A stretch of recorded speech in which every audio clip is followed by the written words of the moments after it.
नमस्कार दोस्तों, INC TV पर आपका स्वागत है। दोस्तों, पिछले कुछ दिनों से लगातार चीन की खबरें देख रहा हूं। चीनी कंपनियों पर माननीय मोदी जी की विशेष कृपा और सीमा पर ड्रैगन की लगातार घुसपैठ के बीच चीन से व्यापार में बढ़ोतरी जैसी खबरें आंखों में खटक रही हैं। मन मस्तिष्क इन विरोधाभासों पर विचार विमर्श कर रहा है और इसी विमर्श के दौरान मेरे मन में एक सवाल का उठा है और वो सवाल है, क्या चीनी कंपनियों से लिए पैसे को छुपाने के लिए मोदी सरकार पीएम केयर्स की राशि का डिटेल नहीं बता रही है? ये हाहाकारी सवाल मेरे मन में कहां से आया है, ये भी मैं आपको बता देता हूं। चीन का सरकारी मुखपत्र है ग्लोबल टाइम्स। उसी ग्लोबल टाइम्स ने गुजरात चुनाव के मद्देनजर लिखा था, अगर भाजपा गुजरात चुनाव हार जाती है तो फिर चीन को नुकसान होगा। क्यों भाई? चुनाव चीन में नहीं हो रहा है, हिंदुस्तान में हो रहा है। चीन और भाजपा भाई भाई, क्या जो एक भाई के गुजरात में चुनाव हारने से दूसरे भाई को नुकसान हो जाएगा? सवालों की बिखरी कड़ियों को जोड़ने के क्रम में कुछ दिलचस्प तथ्य सामने आए हैं और हमने वो इन्वेस्टिगेट किया है। चीन की एक कंपनी यूसी वेब मोबाइल, 2017 में मोदी सरकार ने इस कंपनी पर आरोप लगाया कि ये भारतीयों का डाटा चुराकर चीन भेजती है, लेकिन बाद में उसी कंपनी से भाजपा ने साल 2019 के चुनाव में अपनी ब्रांडिंग करवाई।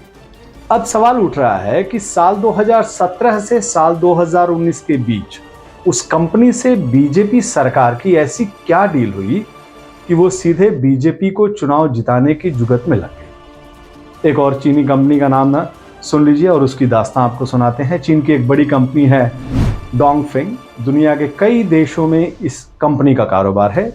कई देशों में इस कंपनी पर घोटाला और कई दूसरे तरह के आरोप भी लगे हैं। इस कंपनी की गैरकानूनी और संदेहास्पद गतिविधियों को देखते हुए विश्व बैंक तक ने इस कंपनी को ब्लैक लिस्टेड करके रखा है। लेकिन डोंगफेंग पर मोदी जी की विशेष कृपा देखिए। इस कंपनी को उन्होंने जम्मू कश्मीर में स्मार्ट मीटर लगाने का प्रोजेक्ट दे दिया।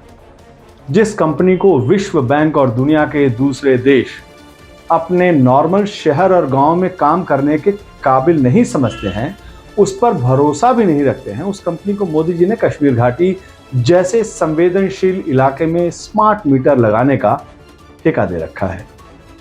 कोई किसी पर यूं ही इतनी बड़ी कृपा नहीं करता है, कुछ तो अंदर बड़ी बात जरूर होगी। तो क्या है वो बड़ी बात? क्या वो बड़ी बात यही है कि चीनी कंपनियों से लिए पैसे को छुपाने के लिए मोदी सरकार पीएम केयर्स की राशि का डिटेल नहीं बता रही है? पीएम केयर्स राशि का घोटाला आजाद भारत का सबसे बड़ा घोटाला साबित हो सकता है। आजाद हिंदुस्तान में पहली बार ऐसा हुआ है कि पीएम के नाम पर देश दुनिया में वसूली हुई, लेकिन उस वसूली पर सरकार सांस तक नहीं ले रही है।